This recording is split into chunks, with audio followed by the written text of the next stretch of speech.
Ladies and gentlemen, boys and girls, children of all ages, Lore Sports proudly brings to you the best racing podcast in the world. Now, here's your host, Lauren Leach, the color guy, Mark Allen, the Loose Lugs Racing Podcast. Hey everyone, welcome to another edition of the Loose Lugs Racing Podcast, sponsored by the Corp Racing and Valley Gasket. Thank you, Tim, Ben, and Carrie, for all that you do for us. It's remarkable, and not only us, the whole racing community, just truly amazing. So, hey Mark, episode 177, man, how are you doing? Pretty good, man. Survived some storms up here, man. Up in my mom's. I'm up in her she shed once again, and I hear you're getting some rumbles down that way, man. Yeah, getting some. Nothing too bad. The wind picked up quite a bit here about a half hour ago or so, and it looks like it kind of has. It's building south, but it's kind of moving east at the same time. So it's one of those deals. Hoping tomorrow works out for another edition of Thursday Night Thunder with the Fox River Racing Club out at Wisconsin International Raceway. We got the Christmas in July Toys for Tots thing going on. Santa's going to be there from 5 to 7. So believe it or not, this guy's not Santa. I'm going to slew up to Santa, though. Yeah. Austin Burley Memorial Race is tomorrow night for the Sizzling Fours as well. And it's all sponsored by Vanderloop Equipment. So that's coming up next. But hopefully we get through it. I didn't plan on saying that, but you brought up the weather and made me think of tomorrow already, and I'm getting excited. Well, hopefully Mother Nature gets it out of her system, right? Like wring everything out, and we'll be. Just give us a we'll be all right, Lauren. We'll be all right. There we go, fans. We got it all made right there. So, hey, that Austin Burling Memorial, that's actually sponsored by Action Auto Service, and they've upped the purse a little bit on there all the way across. So, just want to correct you like that also. But, yeah, I'm looking forward to running into Santa Claus, man. And, hey, bring some toys out, right? Some unwrapped toys. And, help some children out there that a little less fortunate, man. Love the idea of having Santa around the racetrack in July when he's on the off season. Yeah, thanks to Ed Howard and the Howard family of the Action Auto putting up the extra money for the Sizzling Fours. The whole night is sponsored by Vanderloop Equipment is what I meant by that. So thanks to all the sponsors, as always. We can't do without any of you, whether you just give a little to a race team or more like that. So it's all incredible, every sponsor. But we want to mention the ones that we know and are doing extra here. So boy, they are so important to the sport. You see them all over the walls out there at Kakana, you need to patronize them, man. They're all honest to good companies and businesses out there, and they support what we love, man. And there's sponsorships everywhere, and it doesn't go unnoticed, fans to point and talk about it. So it's quite visual for all the well-deserved sponsors out there. Yeah, and I got my Gertrude's shirt on for the first time. Stopped out there a few weeks ago that I talked about, and Dan and Ginger Van Dalwick, not only with the track, but Gertrude's, and Gertrude's has been sponsoring quite a bit too. So every little bit helps. So if you can help support, that's awesome. It is awesome, man. Hey, shame on me. I've yet to have one, but usually I don't think something like a gurney bar goes good with beer. So I'm going to have to pick a time or, it goes good with anything. I guess I never tried the combination. It doesn't sound good, but hey, maybe there's something there. So maybe I'll drift out over there and give a try on one of them. People love them, man. They say they're good stuff. I have yet to have a gurney bar myself. So I got to have one of these weeks out there. I know they're making a ton of them, and they're selling a ton of them too. They look remarkable. Yeah, so quite popular. Fans love them. Yep. Hey man, let's talk about last week out at Wisconsin International Raceway. Before we bring our guest on, we're going to have Kaden Kostichka on, and his dad Jason's going to join for a little bit as well. So excited to talk to the Duke of WIR champion from 2 weeks ago. That was pretty awesome to see him take that home. But last week, Mason Kelmus took the Wisconsin Sport Truck feature. Yeah, once again, we always see him slicing and dicing through the field, man. And yeah, he hasn't been in victory circle for a little bit, but Grant Gilbert, that was an impressive second place, man. Looked pretty good. Mason Litke gets a third place podium finish. He had a win earlier in the season there, but yeah, Mason Kelman's was hard to beat on that one. Grant Gilbert's a driver that I've been talking to over the last few weeks and just saying keep it up because he is really starting to show the fruits of his labor here. The talent was obvious all along. What I was most impressed with is he fell back to third late in that race and worked his way back to second. He led some laps there, so it was a great week for Grant Gilbert there. And he's had multiple weeks in a row now where he's been very impressive. A win is probably not too far in the near to future for that driver. He seems like he's got better car control, man. As bumpy as it is out there, and it's hard to handle that.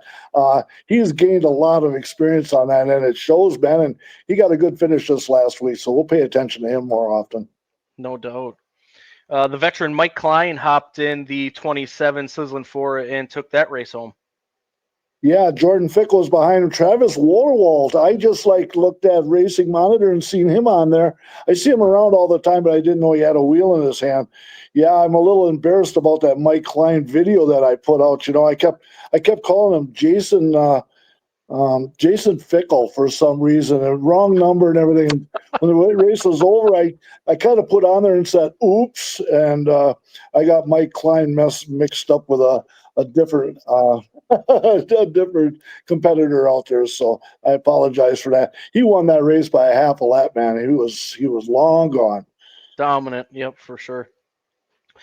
Evan Beatty found himself in victory lane once again. That 7 car and using the outside lane there in the super stock feature. Man, he's got it rolling. That car smokes a lot when it goes around there, and early in the race it really smoked. And the flagman grabbed a black flag, but he black flagged somebody else, and a lot of fans were wondering about that. There's a little bit of smoke that comes out of it. Must be because it's it's hot and it's moving. And yeah, that black 7 man got out front, and it was bye-bye for the finish there. TJ Sporowski had to battle his way up to the front, and he ended up taking that one home. Wasn't that something, that race? Alex Stump gets the lead, and you just think okay, he's going to ride off in the sunset. And it only took one lap, whoa, this ain't over here. And, and TJ was hooked up, man, and he blew right by him, and JJ Vanderloop ended up with a second.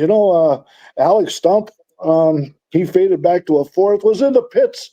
And I was hearing a conversation that was going on, and he asked me if I figured that all out. I said, what you guys all say stays in this pit, but they look like they're going to do a little homework and try to figure out why the 66 kind of stumbled for a fourth place finish. They've had an incredible season, though, so I know they'll bounce back. And it was cool to see TJ Sporowski get his first win of the season. Oh, absolutely. He was happy about that. Got to talk to him for a few minutes. So, yeah, good for him.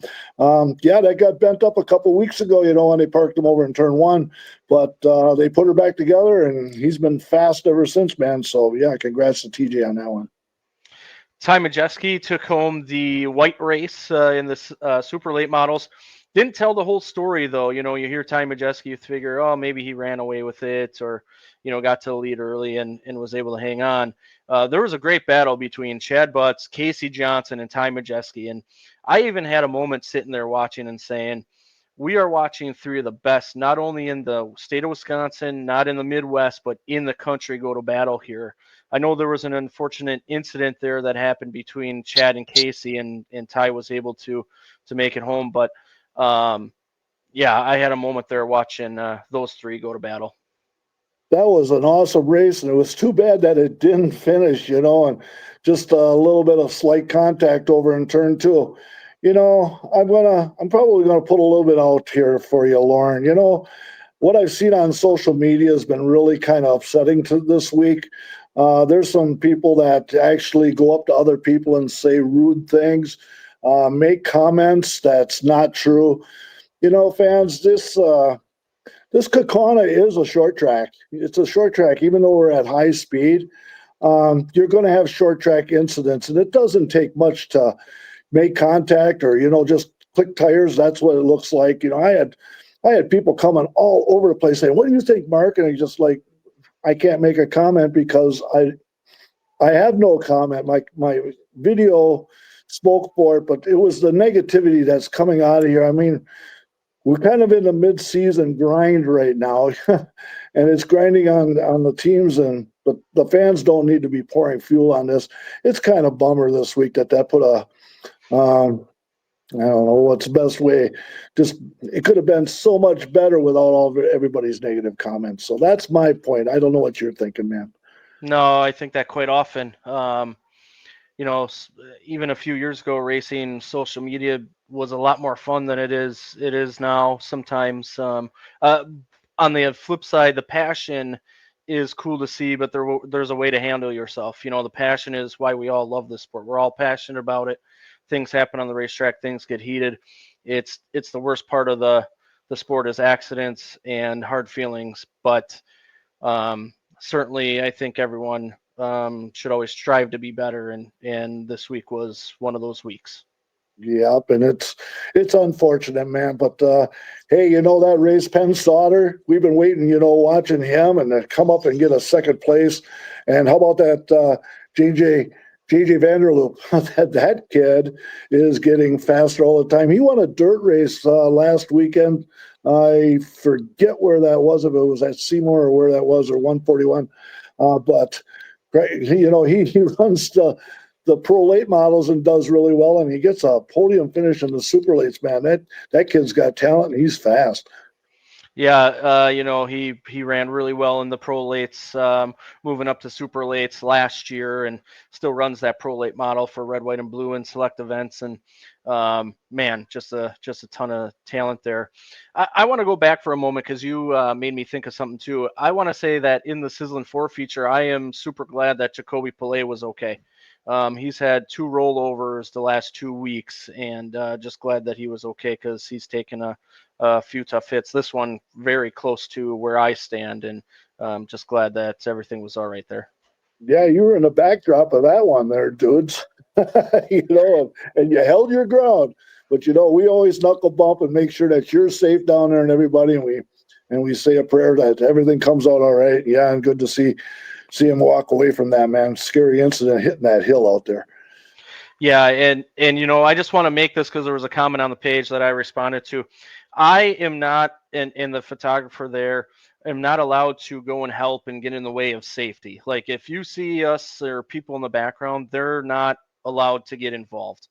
So I want to put that out there as well. But just glad that Jacoby's okay, and hopefully we'll see him tomorrow night. But ending the night last week for the white race there was Craig Van der Wettering. He's picked up a couple of wins now, and you can slowly see it start to come back to him. Yep, again and again, another winner for him. So, yeah, he tried the showstopper, tried to get him at the end, man, but not enough laps to finish it off. So that's the end of the night with the figure eights. Yeah. Another great week out there with Wisconsin International Raceway at the Fox River Racing Club white race there. Blue race will be coming up in August here. Should be a fun third leg there and crown some champions, some historic champions there, that prestige of it, the 54th annual red, white, and blue this year. So again, come on out. Tomorrow night racing starts at 6:30. Christmas in July, the Toys for Tots brings something to support that great cause. And the Austin Burling Memorial Sizzling 4 race. Thanks to Action Auto for putting some stuff up for that. And also thanking to Vanderloop Equipment for sponsoring the night. You think Santa will have racing gear on, dude? He should. Huh? Bring lots of racing gifts. Santa should be in some kind of racing garb tomorrow night, so we'll pay attention to that too. Yeah. Well, I think this is a good moment to pause and bring our guests here, Kaden Kostichka and his father Jason will be a part of it. So let's go out to the hotline, buddy. We're going to the hotline. Let's do it, man. Let's do it. All right, Kaden and Jason, thanks for joining us here. It'll be fun to talk some racing. We were just talking before you joined, Kaden, that you picked up that Duke of WIR a few weeks ago, which is just a huge thing for the quarter mile late models. Yeah, it was a really good night the other night. got some consistent finishes and ended out on top of the points. So yeah. 2 trophies the last time I walked by your vehicle. That looked pretty sharp, huh? Yeah, it was nice to see some trophies finally on the roof of the car this year. We've been working pretty hard at it. Just haven't come around to get any feature wins or anything yet, but it was nice to see us get the Duke and that.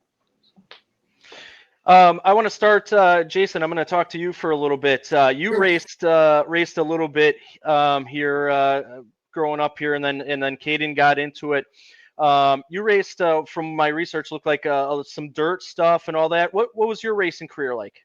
Yeah, I started out, I was a little older than Kaden when I first started. I was 24 when I first started racing, and we ran a division, just an entry-level hobby stock division back then, and kind of just worked my way up on a budget.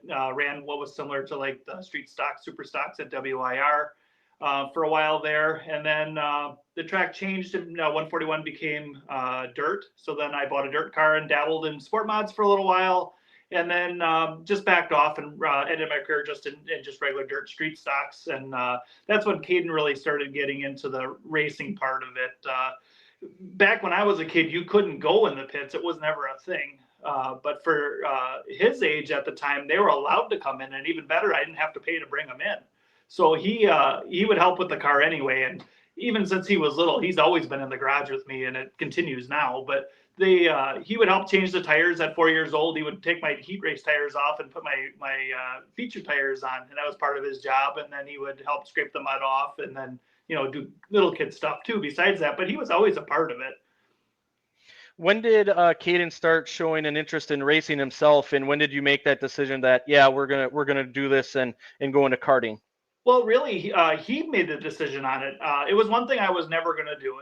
The thing with racing is either if you have a love for it, it's one of these things that just never gets away from you. And even I sold my stuff off, and it just comes back to you. So, with me owning a car versus driving it, it's a different hat for me. But as far as Kaden's decision to race, that was up to him. He actually, there's a family that runs out at WIR now. They just had started in the truck series. They were a family we met at the go-kart track, and they actually let Kaden borrow a cart when he was 5 to try and race, but unfortunately he got cold feet when he was 5, so we had to wait a year. But then we ended up buying a cart, and from 6 on, he was racing up until he was in the trucks 2 years ago at WIR. So how old are you, Kaden? 15 and a half now, so I'll be 16 in November. You ain't even in high school yet, are you? This year? No, I just finished my freshman year, so I'll be a sophomore. Far out. Hey man, Kaden, I should say. So you go kart racing there. Is racing really the main thing that you focused on from a little kid, or did you have other hobbies? Did you want to play other sports, anything like that, or was it kind of racing from the get-go? No, I've always been into cars. Never really found an interest in like ball sports or anything like that. So it's always been racing.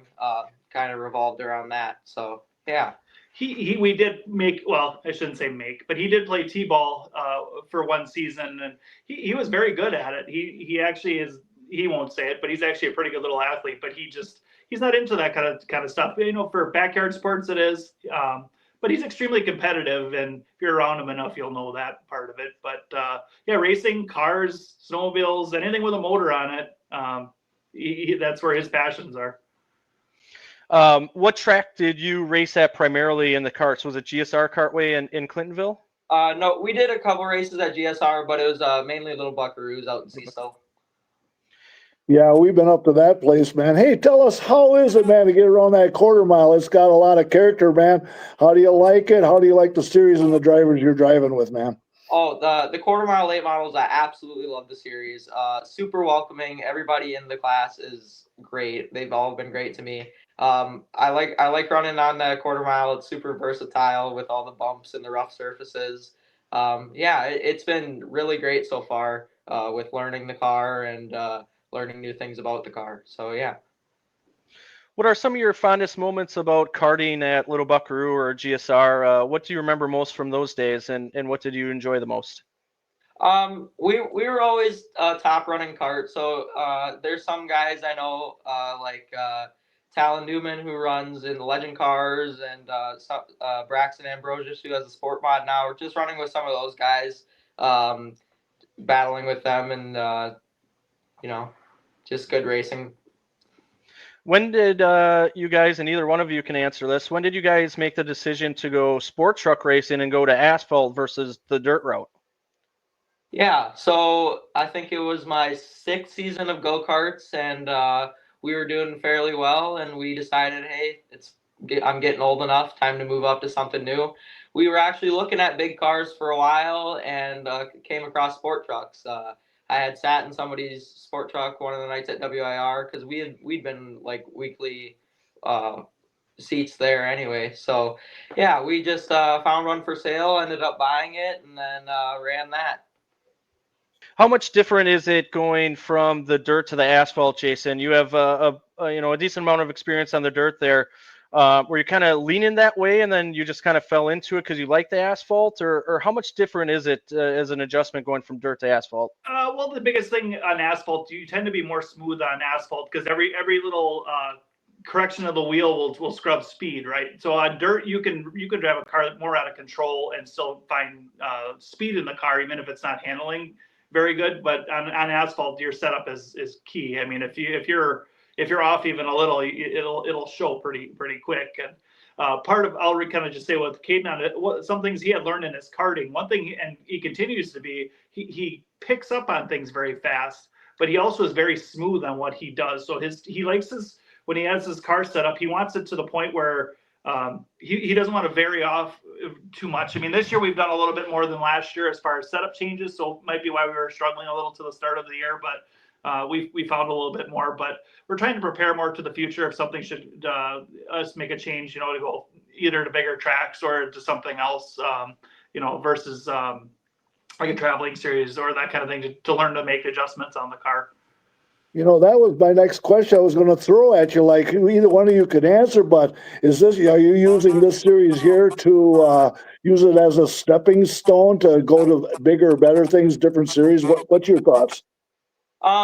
Yeah, the quarter-mile late models definitely serve as kind of a stepping stone. I'm just kind of looking for some more funding and more things to move up. I don't know what the next step is yet.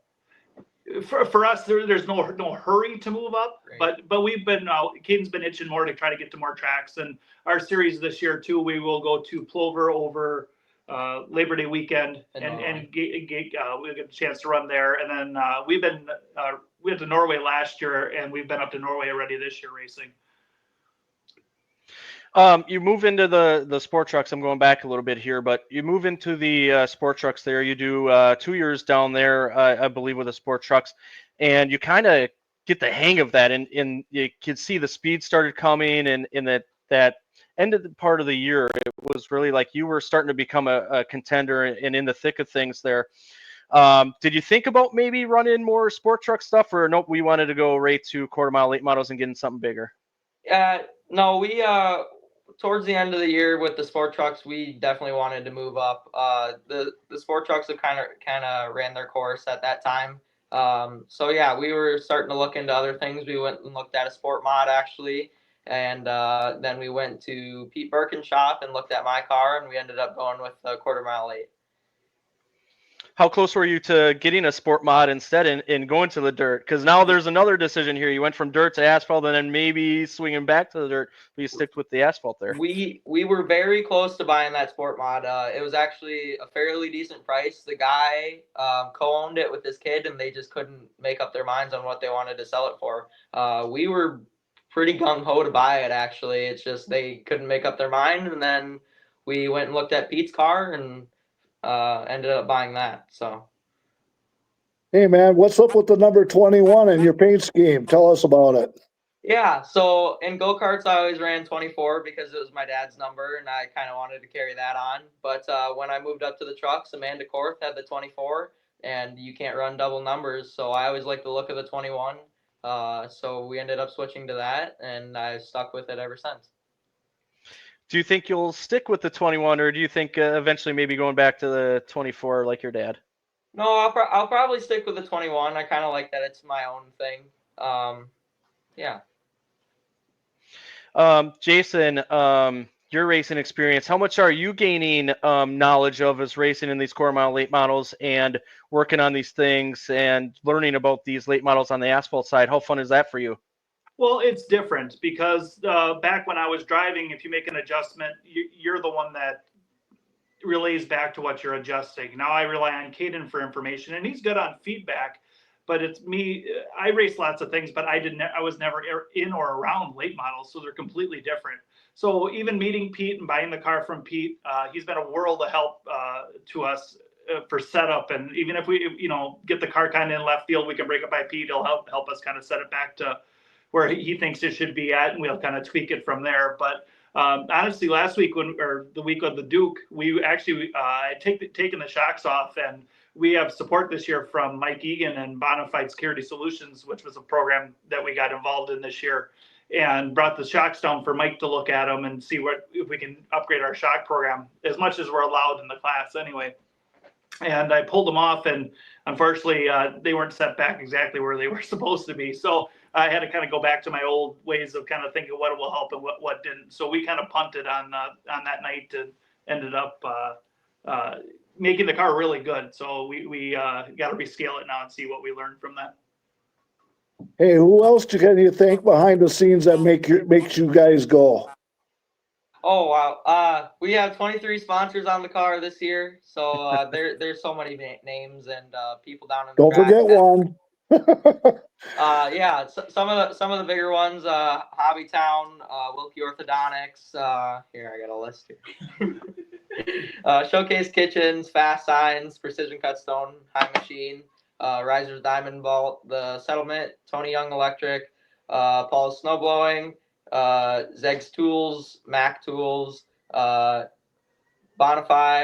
W&W Dairy, Mischief and Magic, Berkshire and Hathaway Home Services, John Mayer and Randy Bowe. Shout out to Bing Bong. Yeah. Pure Addiction Racing and all my family and everybody else who helps out with the car. What's been the biggest learning curve for you, Kaden, jumping into the quarter mile late model? It's a division that started back a few years after they did initially run on the quarter mile, and the only thing on the half mile was the super lates. They decided to bring that back. So kind of talk about that. Biggest learning curve for me probably in the car was definitely points of the car, just figuring out where the nose is and certain things. Driving manual, that was a new thing for me. Yeah.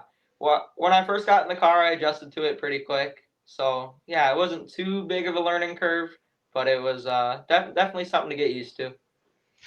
It's a really cool class because, like I said, they brought it back and bringing back some memories, but you have a wide variety of drivers. You have, multi-time champions like Rick Spoo, Reichenberger, who's a Hall of Famer at a couple places. And then you have yourself, who's just kind of beginning their start of their career there.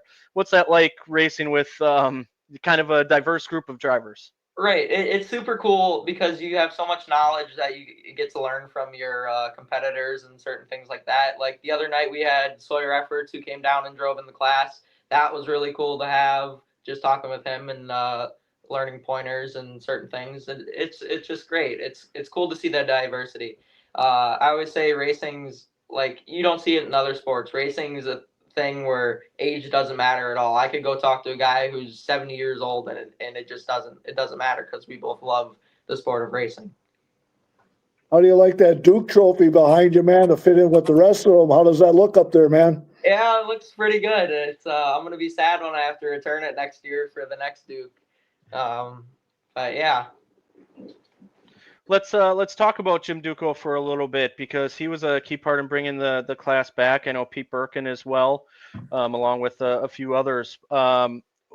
Did you watch Jim Duco growing up? Have you had conversations with them? What do you know about Jim Duco and what's that what are those conversations like with some of the people that started the group?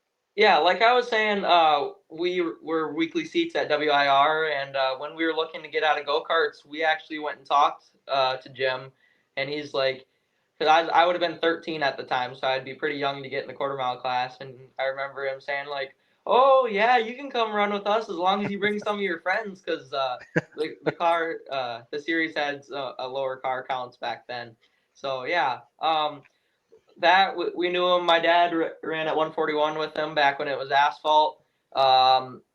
When we bought a couple hoods from him when I first started driving my car. So yeah, not we didn't know him super well, or we don't know him super well, but yeah, there's some connection there. Other people that started the class, like Pete Birkin, he's been a huge help, like we mentioned before. Yeah. I have a question after you just mentioned something. 141 being asphalt, and Jason, maybe you can better speak to this. Yeah.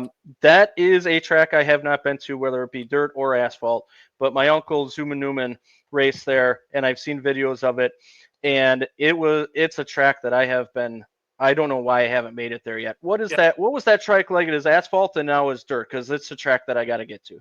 Well, that track had a lot of history, so its configuration is kind of strange. One corner is a little wider than the other one because it actually was a half mile and quarter mile, which was a really strange arrangement compared to what, like, the quarter mile inside of WIR is a separate track, whereas there it had a half mile that kind of went uphill going into turn one, and then you dropped off, but the quarter mile was kind of part of the other half mile.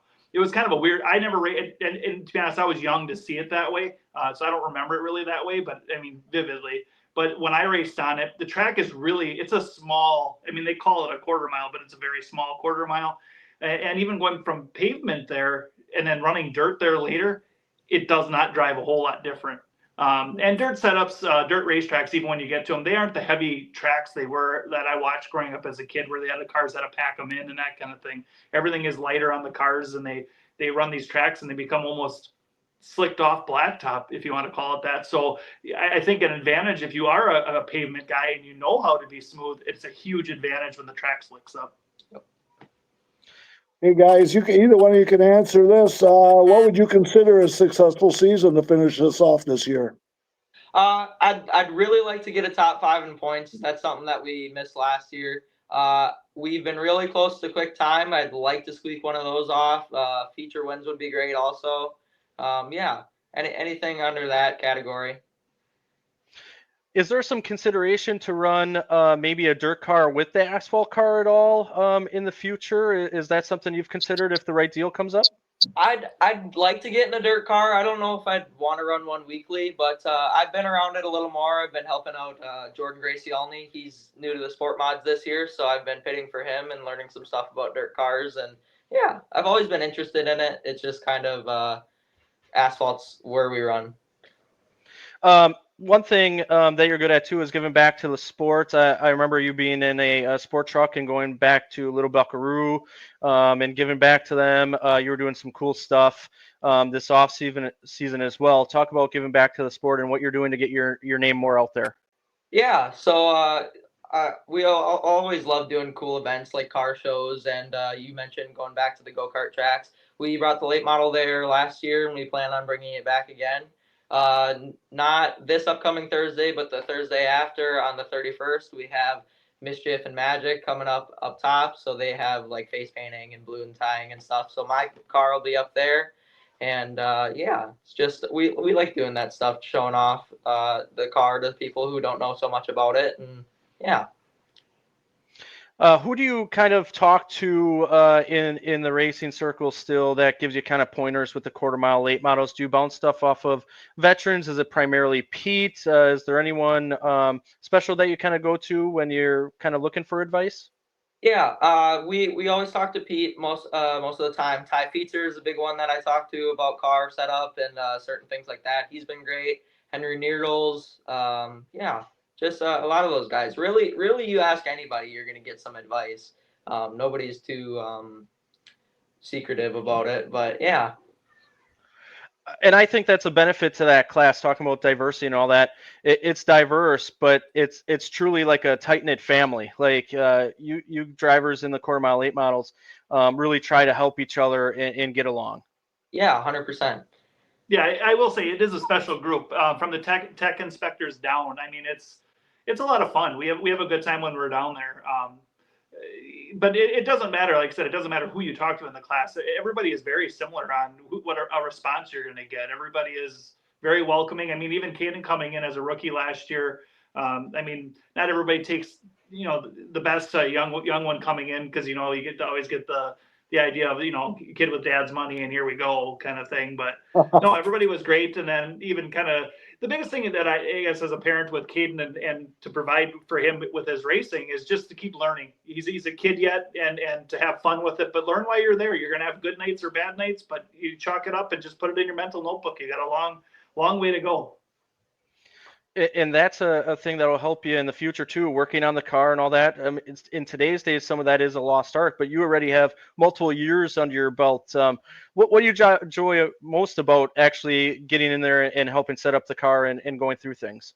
Yeah, definitely the results when you spend some hours in the garage and it pays off at the racetrack. It's always good to see. I always like doing some of the designing with the car too, which a lot of people don't do. They just kind of bring it to a wrap shop and say, "Hey, make it look cool." I always like being involved in designing the car and making it look how I want it. So How did your classmates like that you're a race car driver? yeah, that's one thing that a lot of people ask me, but nobody's really too interested in it. Like, they're all into ball sports. We're from Green Bay, so it's not really a thing that gets talked about much. Too bad for them, huh? Yeah, right. Yeah, they're missing out. Eventually, maybe they'll catch on there. But hey guys, I appreciate you coming on here, talking about your story. I know it's kind of just beginning here, but you do have some good story behind you. It's nice. It's been nice getting to know you guys. Jason, I'll never forget you approaching me up top one night, and we had some great conversations there. And my wife and kids get to come a couple weeks a year, and she's following you now because you had a nice conversation with us, and including the kids and all that. And Kaden, I appreciate you doing that as well, and that's a huge thing too. And your guys are great at giving back. So we just appreciate you guys so much. Thanks for coming on here, sharing your story, and we can't wait to have you back on again. And congratulations once again on the Duke of WIR championship. Awesome. Yeah. Thank you guys for having us. Yeah, thank you. Awesome. We'll see you tomorrow night, man. We'll come on over and we'll celebrate with your win tomorrow night. How's that? That sounds good. Sounds like a plan. Well, how fun was that, Mark, having on the youngster Kaden Kostichka, and it was nice for Jason to join too and tell a little bit about his story and join with Kaden to talk a little bit about Kaden's journey here. I know it's a young one yet, but they have a lot of stories, a lot of experience, and he just keeps getting better and better, man. Still in high school, man. So, go in that direction and racing. Wow. Pretty fun for 15 and a half, man. So, can only get better, man. Be excited to see where his career as he grows along here. Yeah, and the nice thing is, those quarter mile late models, it's not quite every other week. It is technically every other week when you talk about the amount of weeks they race, but they get 2 weeks off here and then race one occasionally and maybe race two in a row. But that schedule allows them to probably, make that learning curve, maybe travel a little bit and all that. That schedule with the quarter mile late models is awesome. That is awesome. Every other week like that, so you got a chance to regroup or adjust or go find some other place that you can watch or even maybe even get a wheel in the hand. So I love that unique 2-week schedule out there, man. It works and it's quite popular. Got a good car count now in there too. Also, they do. It's a growing class. The foundation that was laid by Pete Birkin and Jim Duco and others. It just continues to get better and better. Quite popular, man. Definitely look forward to I got all the radio frequencies on now, so I listen to these guys on there now because you can get the radio frequencies. They're a late model and they put on a heck of a show out there. Twice, 2 features, twice. Yeah, yes. I'm glad how it works out with the 2 features too, because I actually get to call that first feature before I go down for a victory lane interview. So that works out great too. But excited to see them back in action tomorrow night here. So it'll be good to have them back. Very happy about that. Let's talk some more racing that happened here. Let's talk a little bit about some short track stuff, ARCA, IndyCar, and then the big three NASCAR series here. Down at Jefferson, they had that Barnyard to Brickyard weekend down there with the Midwest Truck Series too, and Robbie Rux won his first Midwest Truck Series race down at Jefferson. So that was pretty cool to see him win at his home track with the Midwest Truck Series. Yep, on his home track, and he looked quite happy about that, man. So congrats on the first win down there. Yep. And it was kind of the first round. It included only a couple of drivers of the Midwest Summer Shootout that the Midwest Trucks got going on again, which is pretty cool. So that will continue this Friday at Madison down there, part of the Howie Lettow weekend. So they got that going on in addition to it. And then our friend Ty Majeski, he won the Barnyard to Brickyard race there in honor of Rich Bickle. Yeah, he got first in the first one. You know, he had to chase down Jordan DeVoy. You know, DeVoy had like a big lead, and Caution came back with 14 laps to go, and he got the victory there. He finished sixth in the second one, you know, and hey, good to see the 97. That's Nottestad is back. Jacob Nottestad's back. He got 2 fourth places, man, and ended up with, you know, like a total of 8, and Majeski beat him by 1. So good to see that the 97 is back and cruising fast. Agreed. Yeah, he dabbled with the Midwest Trucks as well. He was racing supers at Slinger, and it was cool to see him at Jefferson.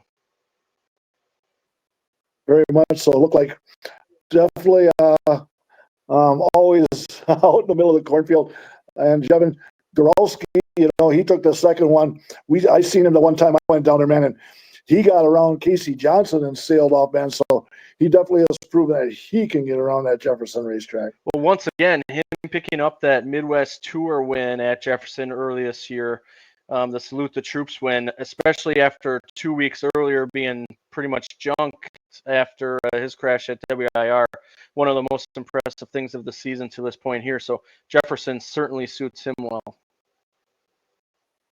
Yeah, I would like to see the look on my face when I was doing a pit walk, and I went around the corner, and there was that 20 car. I'm going, you got to be kidding me! After what it looked like when it was in Kaukauna, and then go out and win. Yeah, dude, that's one of the top stories of the summer in Wisconsin racing, right there. Yeah. So if you aren't paying attention, you should go back and look at that and figure that story out, because it was pretty cool. But yeah, cool that they put that on for Rich Bickle too. Really special for him, and I know we were hoping to see him race at the Slinger Nationals and other tracks maybe coming up here. Hopefully something comes together. But what a great tribute to him. He got to interact with the fans, man. I've seen some of that stuff, so I'm sure. Hey, if you want to hear some great stories, just hang around Rich, man. You'll hear a whole bunch of them, man. No doubt. Any other short track racing or anything that you want to talk about before moving on to some of the larger series? Well, Slinger had their little run down there this last Sunday, and we seen Evan Hassler win in the late models down there. We seen him up at Kaukauna. It was great to see him up there, and he beat Jaden Johnson. You know, and they're slowly becoming a little rivalry down there at Slinger in that series down there for the late models. This week is the 7th annual Carl Wagner Memorial race down there. What is that? 12,000 possibly to win, man. And all of a sudden, there's a lot of big name drivers that have signed up for that one right there, man. A lot of big name drivers. I know even like Andy Monday from up here, who doesn't have much experience at Slinger. He's going to race down there. It's going to be a nice event. I wish I could get to that one.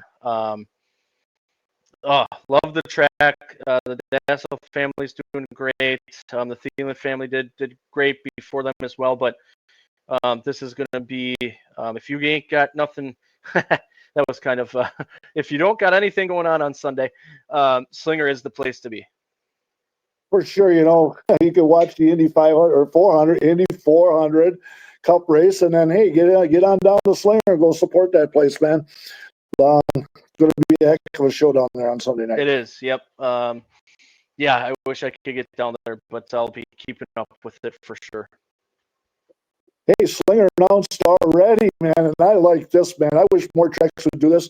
They've already announced their big race for next year, July 14th. They set that back a week down there at Slinger. It'll be July 14th on a Tuesday. So make a note of that one. It's already on the 26 Fun Tour schedule. I told you about that a couple of nights ago. I said, "Hey, did you see it?" And I said, "It's a week later, exactly a week after your birthday." So I guess I'll have to celebrate my birthday down there too. So nothing wrong with that. So Yep. I see the Star Series is over at Anderson. That place brings back great memories. Fans, if you never get a shot, Indy's going on and all this, and run up there and check that one out. That's a heck of a racetrack down there in Anderson. So that's a fan favorite. Derek Kraus is planning on doing the double this weekend, his version of the double. So he'll be at Madison for the Howie Lettow, and then shooting over to the Redbud at Anderson. So he's going to get some miles on this weekend. For sure. And then, you mentioned earlier the Madison Howie Lettow. Wow. And there's a whole bunch of great racers down there for that one. And we love how the Midwest trucks rip around there too, man. So that's almost getting to, you would almost classify that as a do not miss event down there at Madison Friday night. Absolutely. Yep. Yeah, it's on the back burner. I'm hoping to make it, but we got some family stuff going on, so we'll see what happens. Hey, the last thing I want to talk about, I want to give a salute to Pete Vandermullen. He's going to become Pete Vandermullen Jr. is going to become a circle of fame. Think about, of all the guys that have turned so many laps out there, and we haven't seen Pete get in victory lane in a long time, but he's always there. He's a trooper. Some people would say, "Oh, he's just a car filler." He's out there having fun, doing the best he can. It's amazing that what he does out there, and he is well deserved to be in that circle of fame, man. So hats off to Pete, man. A well deserved award out there tomorrow night. It is. He had some really good years, and he's done it for a long time. And they continue to do it. And those are the people that you really need at the racetrack. And couldn't have said it better myself.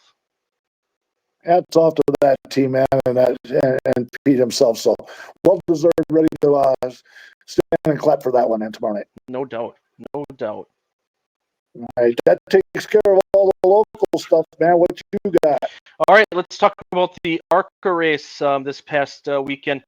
I tell you what, over at Dover, LeVar Scott, I would classify that as loose. Okay, buddy, I didn't get to see the race. The only thing I saw is that there was a burning race car, a Gibbs car, but that's about all I've seen from. So let me learn from the ARCA series, man. Tell me about it. LeVar Scott, I don't know how he hung on for as long as he did. He eventually cut down the tire. He got into the wall a little bit. I've never seen a more loose race car in my life, probably just lap after lap. Man, he would have been worn out if that continued that way. But unfortunately, yeah, and he got some damage from it, cut that tire down, and all that. There was a big hit for Brent Cruz in that 18, and it burned. He cut the right front tire at the exact wrong spot, coming out of turn 4, I believe it was. Could have been turn 2, I forget which one, but he cut it at the wrong time where it was going to be the biggest shot that you would get in the corner there, other than maybe entry. Just about to come out of 4, and it snapped as you're kind of the lowest, still trying to come out of that hole there, and it snapped to the right, and he had a massive hit, and that thing got charred. That was the hottest fire I've seen, man. We don't see that very often, man. Definitely knocked the fuel pump off of her, but usually that cuts it off, man. But boy, that was a hot fire, and was wondering if he was going to get out of there, man. And he got out, but that thing was roasting. It was, no doubt about it. But Brendan Queen would dominate the race. But another cool story coming out of it is Camden Murphy ran second. Remember, Camden Murphy he's from Illinois, ran in the Midwest Truck Series. He had a blue and kind of yellow-red number 85. He was short track racing for a little bit up here. I remember that Midwest Truck Series truck. And then he went to do monster trucks. And he's still doing monster trucks, but he's getting back into racing. He was racing a super late model not too long ago. Now he got in the ARCA, the 70 car there, and he finished second. And I would say he was probably second best all day for the most part, top 3. But that was a cool story that he finished second. That's cool, man. Good stuff there. It was So, cool. But Butterbean Queen, man, we see the talent there, and we're gonna watch him come up through the ranks too, man. He's got the talent to do it. Yes, he does. Absolutely. Then I had my eyes on IndyCar. Unfortunately, Santino Ferrucci wrecked on the warm-up, so they would not start the race and would not be included in it. I think if they absolutely had to or were in the points, they could have, but he kind of hurt his wrist and hand, and to do that much work on that car, they decided to pull the plug on it. So unfortunately for him, he didn't get to race. Scott McLaughlin had a loose wheel. The nut kind of shot off of the car on lap 3 after pitting and hit the wall. Tell you what, Penske's had a rough year. And then on top of it, Power made contact with Rasmussen. Rasmussen would spin and hit the wall. Power then also made some contact with Rosenquist. Rossi would get into the wall.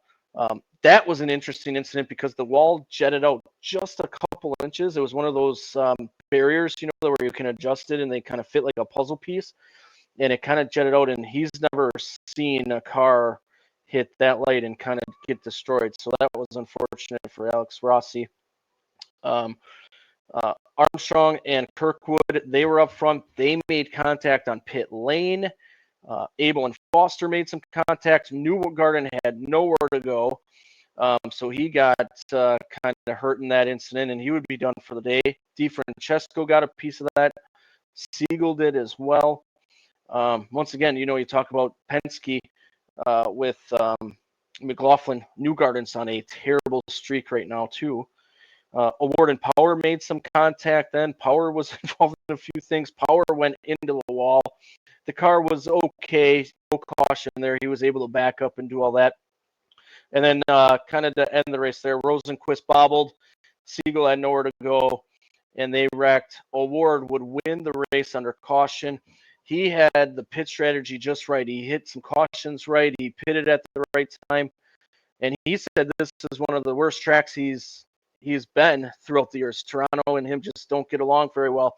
But he ends up winning the race. He chopped Alex Poe's lead to 99 points. I almost wore my number 5 award shirt today, but I went with Gertrude's, by the way. But he hit the strategy like got some luck in there and won. It was him. Venus Rike was second. That's a great story as well after being out of Ed Carpenter Racing kind of late in the offseason. Simpson, the rookie, was third. Herta, Erickson, Kirkwood, Rahal, Ilott, Malukas, and Dixon were the rest of the top 10 there. But a very good IndyCar race up at Toronto. Sure sounded like more of a survival series is what that sounded like. Holy smokes. You mentioned a whole bunch of them that had issues, but yeah, Toronto up there in Canada got through that one. They will go to Laguna Seca coming up this weekend. We'll talk about their TV schedule, but let's get into the NASCAR stuff then. Dover for the Xfinity Series there. Taylor Gray would win the first stage, but the hose got caught underneath the car, and he lost all kinds of track position under pits there when they were pitting. Finch was caught speeding as well. Yeah, that stinks, man. When you lose track position at Dover, you know how hard it is to pass, man. So you're going to be battling all day to try to get that stuff back. Zilich would win the second stage. Sammy Smith, Retzloff, Clements all got penalties. Kyle Sieg stayed out at the end of the stage with the weather coming in. Kind of an interesting strategy to take, but one that could have and almost worked out. And then Chastain, he went to pit road and he had to come back to pit road, and that was kind of the start of the end of his day. Yeah, that was a gear problem. That was my pick. Watched him fade off and get a last place finish. So unfortunate for him. He had 2 top 10s in the stages, but he was the first one out of this race. Yeah, he after the race got back going, he had to come back to pit road with a vibration, and he would eventually go to the garage. And Austin Sanchez would go to the garage as well. He lost power steering, and I got to imagine that Dover is one of those tracks where you do not want to lose power steering. Well, you won't have to go to the gym, if nothing else, man, if you can even lift your arms. Man. Caution would come out a little while later, and eventually a red flag for weather. Zilich would win it. It would end under the weather delay. over Almirola, Jones, Elgire, Love, Ryan Sieg, Taylor Gray, Creed, Sawalich, and Eckes. Jones had the fastest lap, 23.943 seconds, which equals 150.357 miles per hour. So we got gypped out of 66 laps, dude. That's unfortunate, man. Could have been a fun race, man. They could have finished it, but there's Connor Zilic with another victory, man. Hey, is that rumor true that that Formula One is actually looking at him, and there might be a connection there? I haven't heard that one from a reliable source or anything that I consider reliable. I'm not saying it's not. I haven't seen or heard that yet. I wouldn't be surprised. Formula One's talking about even Colton Herta. I know it's with the Andretti Group that they're starting up that Cadillac team for next year. So it makes sense for Herta's name to be mentioned. But it wouldn't surprise me for them to look at him. I think he enjoys NASCAR racing, though, so it might be hard to pull him away for that. But you never know. You never know. Money talks, man, and deals like that. So, he's got Red Bull on his side already for sponsorship there. And so there's a little connection there. And that was brought out there. Might be a rumor, might be something there. So we'll pay attention to that and see if that comes true. That was going to be my next comment is Red Bull's already in his corner. So there's a connection there.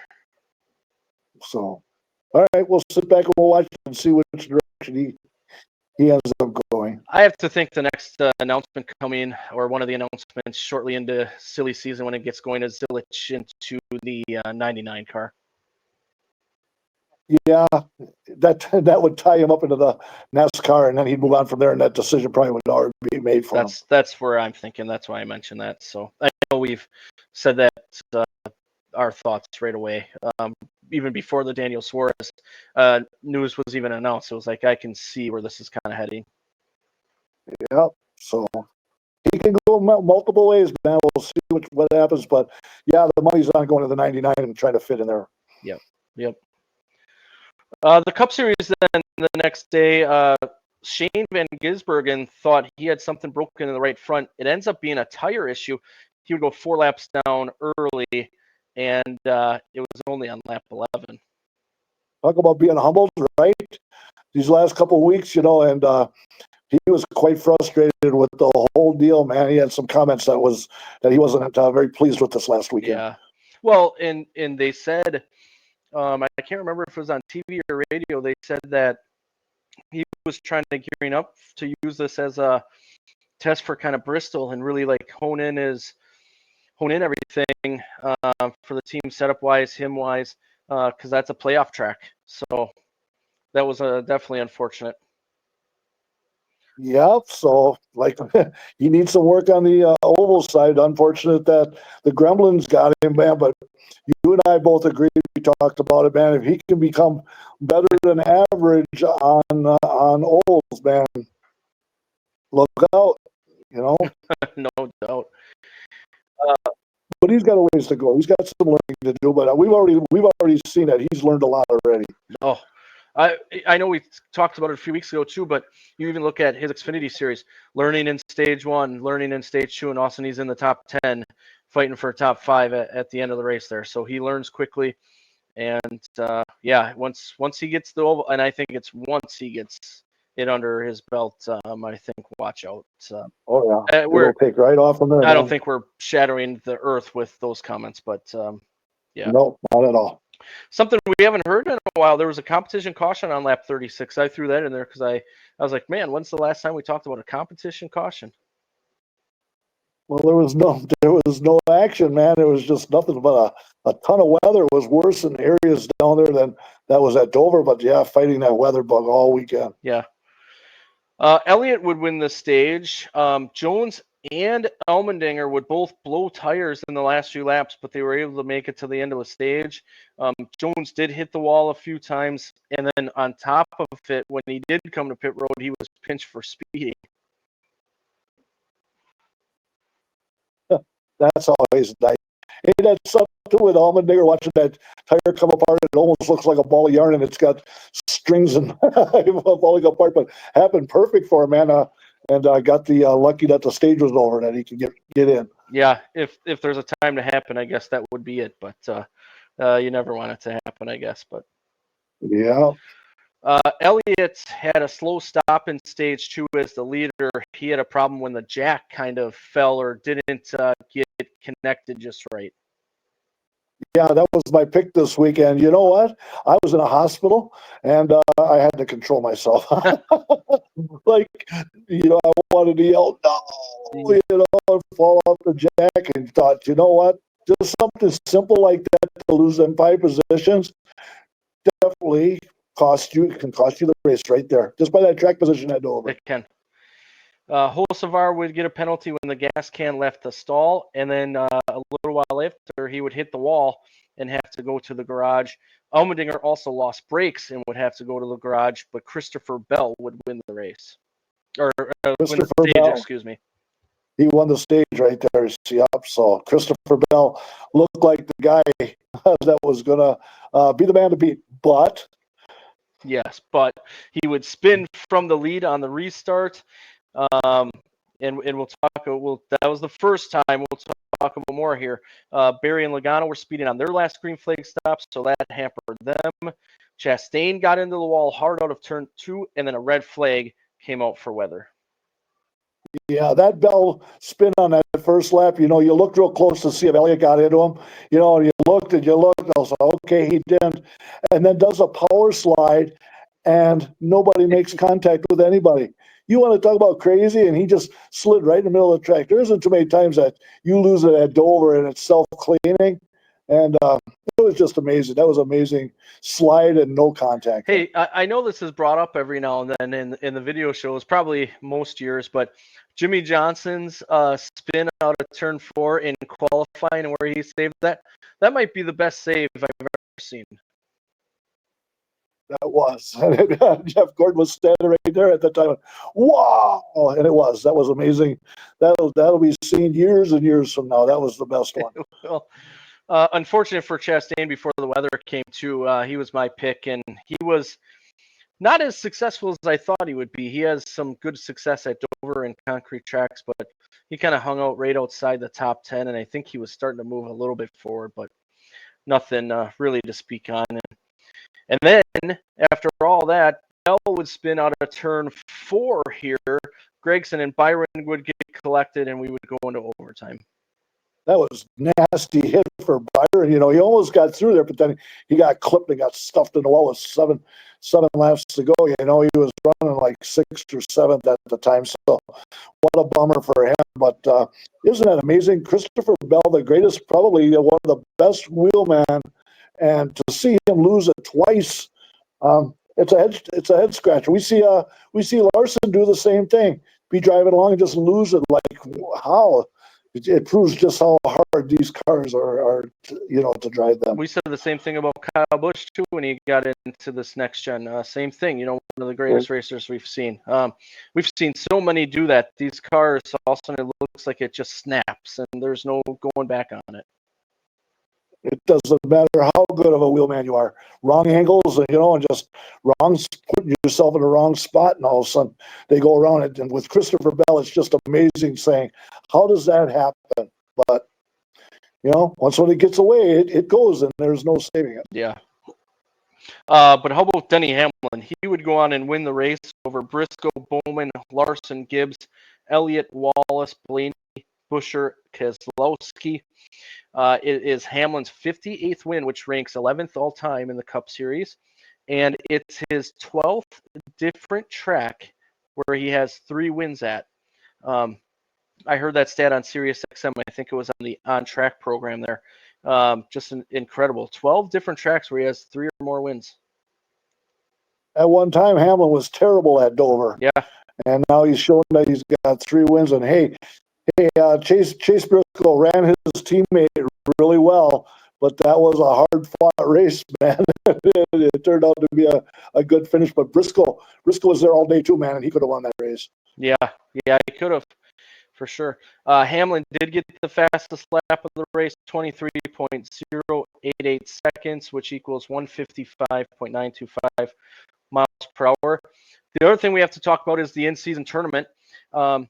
it was Ty Dillon versus John Hunter Nemechek. They were around each other all day long. They both said under the rain delay that whatever happens, happens. If there's contact, there's contact. Not too concerned with it. And Ty Dillon would end up getting, when Christopher Bell spun, he got the lucky dog, which put him on the lead lap, and John Hunter Nemechek was stuck a lap down, and that was kind of the end of that battle there in overtime. Reddick versus Gibbs was also close all day long. They were around each other inside the top 10. But it would be Ty Gibbs moving on. So it'll be a battle of the ties coming up here. Ty Dillon versus Ty Gibbs at Indianapolis. Oh, and by the way, something interesting about this is Indianapolis Motor Speedway is where Ty Dillon got his Xfinity Series win. And I think I heard that he hasn't finished worse than 21st there. So a good track for Ty Dillon. Isn't that something? How we're talking about somebody that we probably wouldn't be talking about. The 32 seed dude, and he gets into the championship round for $1 million. Imagine that. Good deal. We'll see what happens with that one. And Bob Pockras reported he thought the $1 million would go to the driver, but it turns out it's going to go to the owner. So maybe there's got to be a contract how that gets split up. So that was a little disappointing, but still something to pay attention to. It's still kind of cool. You know, like you said, we're talking about drivers that maybe we wouldn't be right now, especially in the case of Ty Dillon probably. But he's had a fairly okay season in that Collie car. So maybe that's not necessarily true, but definitely wouldn't be talking about him as much. You know, he's just peaking at the right time and being in the right place at the right time. So, yeah, that's a race inside the race this weekend at Indy. Yeah. Yep. Let's talk a little bit about news here. There was just a few things that came out in the truck series regarding McAnally Higgleman Racing. Two things came up. First is the 19 and 91 teams are going to swap. So the 91 team becomes the 19, the 19 becomes the 91 there. And then Christian Eckes is also going to reunite with McAnally Higgleman Racing. He will drive the number 16 truck at Richmond and New Hampshire. Probably got to kind of keep that straight and get that program pointing in the right direction here. So no surprise to see Eckes come back to his old team there. Some sad news here. Our Motorsports, we talked about them last week. They announced the driver change for this weekend. Then after we did the podcast, we found out that they are ceasing operations and they are done in NASCAR for the time being. So really sad there. I saw my grandma the other day and I was asking how the Stillmans are doing because Dan was the crew chief on that car and she didn't have much information regarding that. I don't think she really knew, but hopefully Dan Stillman catches on somewhere else or anything because he's a talented crew chief and could catch on there. But you never want to lose a team. And our Motorsports had some good moments. I mean, Anthony Alfredo, when he was in that car, they won that challenge. What was that? That $25,000 or $50,000 challenge that 1 week. They were really on the rise. And then Alfredo had some great moments there. I really will look back on his time there. I mean, Brett Moffitt has also drove for that team. They had some really good moments there. And it just seems when Alfredo split and they went with Chris Wright. And I'm not trying to blame Chris Wright for any of this. It just didn't work out. And maybe that was the downfall there. How fast a team can go away, huh? That's unfortunate right there, man. It's sad. Yep. NASCAR announced that it will not return to Chicago, the streets of Chicago next year. But it sounds like there's some positive movement to maybe go back in 2027 or 2028. It sounds like there's some dates in June, July, or August that could work to get them back. My other part of the story is it was just announced today, something that we've talked about, is that all three of NASCAR series will race on Father's Day weekend. That would be June 19th through the 21st on Naval Base Coronado next year to celebrate the 250th anniversary of the U.S. Navy. Absolutely salute. It will use part of the tarmac, the aprons of runways, but likely not the runways themselves. their video that they came out announcing this whole deal, if you didn't catch it, you need to go and find it somewhere, either on social media or somewhere. It was incredible. Hey, I haven't seen that yet, man. I'll check that out. Yeah, on a naval base for all three series.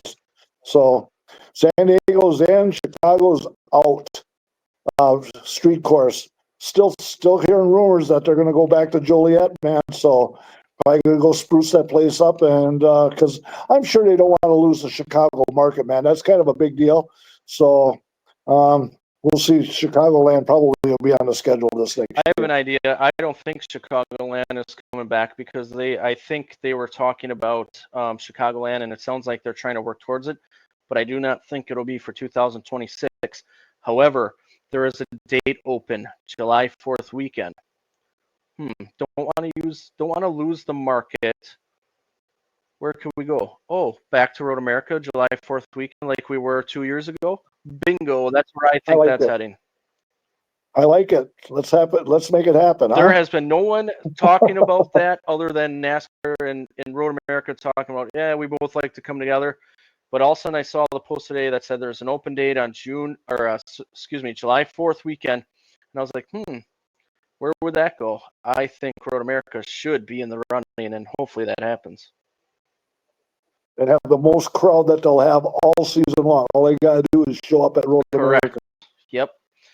So we'll see what happens. I don't have any knowledge regarding that. Nothing's been reported. Nothing's been talked about that I know of. But that was my initial thought. And if it happens, you heard it here first on the Lugs Racing Podcast. Good plug there, buddy. I think I need to clip that.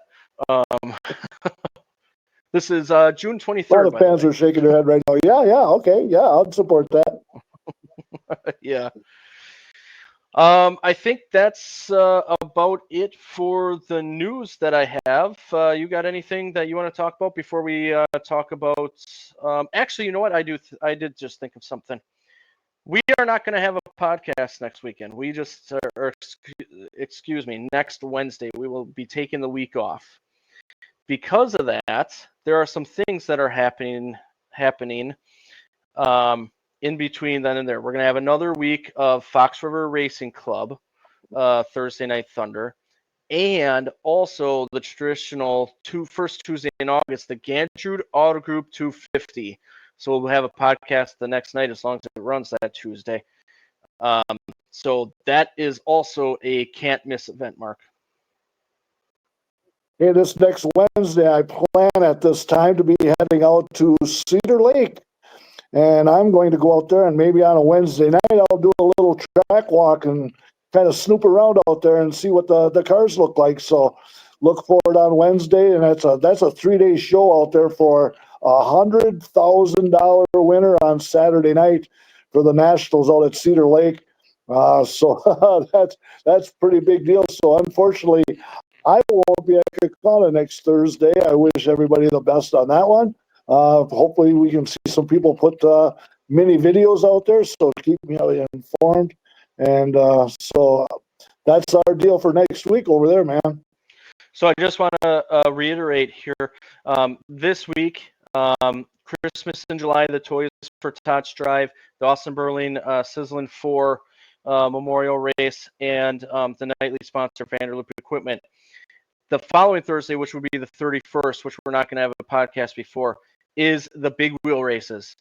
So kids 10 and under can compete in the big wheel races, which is always an awesome event to attend and have kids get involved there. That night is sponsored by Pro Ampac and Levada of Appleton. There. So, and you heard Kaden Kostichka talk about it. They're going to have Mischief and Magic up there for balloons and face painting. Goes well with the kids and the big wheel races out there. So shout out to them for doing that. And then we're going to have a podcast the 6th, but the next week is already the Stan the Man and Terry Van Roy race presented by Bergstrom GM of Nina. So we got some couple big events. You throw the Gandrud Auto Group 250 in there. Watch for our stuff that Tuesday. That's August 5th. Can't miss events. So there's a couple things going on. You're going up to Cedar Lake to, is that called the U.S. Nationals? Yes, sir. Up there. Yep. Big event. I got to get to that some year for sure. sounds like a good group going up there always, and some good racing. So I got to get up there. So some big things happening. Please remember, if you can make that happen, to go to some of those events, because they're just big. For sure. You know, and I've already got plans on being down at Madison for the Howie Lettow. So that plan is probably going to happen, going to show up. And that Slinger race on Sunday for the Carl Wagner Memorial. I tell you what, that's on the back burner, and don't be surprised if I might just drift into that place too on Sunday. Also, two great events this weekend that we talked about to get out to for sure. So I just wanted to tell everyone that we're not going to do a podcast next week, and we'll come back after the Gandrud Auto Group 250 there before the Stand the Man and Terry Van Roy races. Let's do something that's really a good subject, is the thumping that I'm giving you on the picks here. So let's go to our Indiana picks, dude. What you got this week? All right. Do we have to? I held my own this week. We split. And the week before, I took 4 points off you. So, hey, it's only 16 now. Whoa. I'll take a split. Anytime I can get a split right now is a win for me, man. So, all right, IRP, right? Lucas Soil. Yep. Boy, the trucks haven't run in a long time, man. Who you got? It's been since Lime Rock earlier this month. So, yeah, they've been off for quite a while. Defending winner of the race is Ty Majeski. I think I'll take him. He sort of dominated that race last year, man. He rather did stink up the show. You know what? I'm gonna. That's a tough one to pick, man. But I'll tell you what. I'm gonna take Lane Riggs. He is a short track ace, and he should be able to get around there. And we'll be door handle to door handle for that finish right there, man. So that's who my pick is down there. It's a great pick. I think that's a really good pick. It's not who I thought you were going to pick, though. I thought you were either going to go with Corey Heim or Chandler Smith. I really thought you were going to. So those are two to watch out for that day. Luke Fenholz is also going to be in the race, so that's cool for him to get back into the truck. Ross Chastain is another Cup driver coming on down to there. So, Brendan Queen is also in the 07. Corey Day in the 7. Grant Enfinger is run there. I think this race on Friday, when you get back from Madison Friday night and Saturday, watch the truck race on Saturday. Or if you're not going, watch it on Friday. I think it's going to be one of the best races of the year. I totally agree. Yeah, I was looking at Enfinger, man. That was the one that I first thought of, and then I said, nah, I think I could go with Lane Riggs and challenge Majeski for that win. So that's which way I went there. My second pick was going to be Chandler Smith, but so we'll see. Those are ones to watch there. So we'll see what happens. All right. Hey, man, I got a little streak going on in the Xfinity Series, so you get to pick first for this one, but the defending winner is Riley Herbst, who will not be in the field. Yeah, I'm going to pick somebody that's already raced there this year, dude. And call me stupid, but I'm taking Kyle Larson, man. I can't let that slide on that 17 be in there. Tough pick. I know. Like I was like, man, who is he going to pick? I got to come back at you. This will be both of our third time picking these drivers, so we're done with them in this series. I'm going to pick Eric Almirola coming back at you. Why not? He's proven that he's gotten around there even in the Cup Series. So, yep, that's going to be a good challenging pick there, buddy. In the Cup Series, the defending winner is Kyle Larson. I should take him. Why not? Yeah, with him running on Saturday, I always like doing that, where if they run on Saturday, a Sunday pick would be a way to go, too. Hey, man, I'm going to pick somebody that does really well there, too. Just hasn't gotten the results. Got good results, but not a win there. This week he's going to pull it off with a Tyler Reddick. Tyler Reddick has been doing real well on these high-speed tracks, man, and we'll see what we can do with that. Try to beat the 5 on Sunday. I think that's a sneaky good pick. I don't think Tyler Reddick comes to mind first when you think of Indianapolis. I would have said Kyle Larson, then probably someone like Denny Hamlin, Christopher Bell, maybe even throw Kyle Busch in there. So I think that's a sneaky good pick there, but there's some more ones to watch maybe at Indianapolis coming up here this weekend. As far as the IndyCar schedule goes this weekend, again, they're out at Lugano Laguna Seca. I do. Laguna Seca. My goodness. On Friday at 3 o'clock on FS2 Indy Next practice, 4 o'clock Indycar practice, and 5:35 Indy Next practice.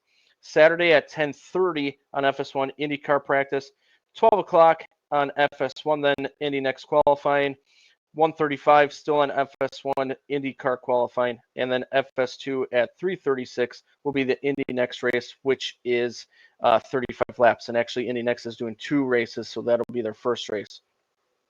Sunday on FS2 at 11 o'clock IndyCar warm-up, 12:06 on FS1 the Indy Next race, the second one, also 35 laps there.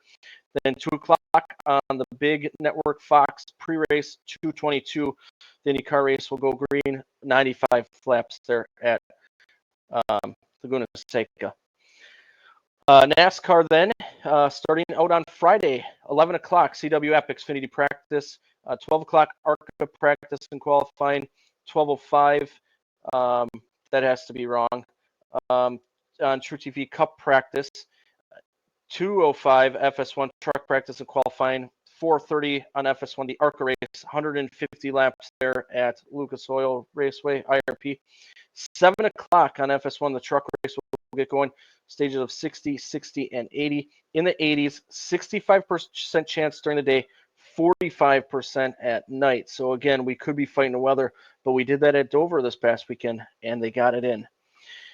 Saturday then, switching over at 12 o'clock on the CW app, Xfinity qualifying, 1:35 on True TV Cup qualifying, and then 3:30 on the CW. The Xfinity race will get going. Stages of 30, 30, and 40 in the 80s with 50% chance. Sunday, 1 o'clock, TNT Cup race will get going. Stages of 50, 50, and 60 in the 80s with 25% chance. Usually when they say 30% chance, I feel like that's more like 50. It's hit or miss. So certainly hearing these bigger numbers does not sound good. But again, they did a great job at Dover, and hopefully we get some racing in this weekend. You get them summer patterns, man, where over in 5 miles away they get 3 inches, and 3 miles from this side, the sun stayed out all day. Yeah. So it all depends where you're at, man. Get those cars, get that air going in a circular motion. It chases the stuff away. So get the races started, and they'll be all right. The vortex effect, right? Absolutely, and it does work, man. It does work. We've seen that happen multiple times. Yes, sir. So, hey, again, get out to support your local short track tomorrow night. 6:30 racing begins at Wisconsin International Raceway with the Fox River Racing Club. Then we got the Howie Lettow down at Madison. Sunday, the Carl Wagner Memorial down there. Hit those 2 up as well. And then, we got the big one that Tuesday coming up to Dixieland, another week of Thursday Night Thunder. So some big events coming up. Again, we will miss you next week, but we'll be back at it after. And hey, man, we'll talk to you soon. We'll see you at the track. See ya. This has been a production of Lore Sports. Hope you all enjoyed it, and thank you for listening.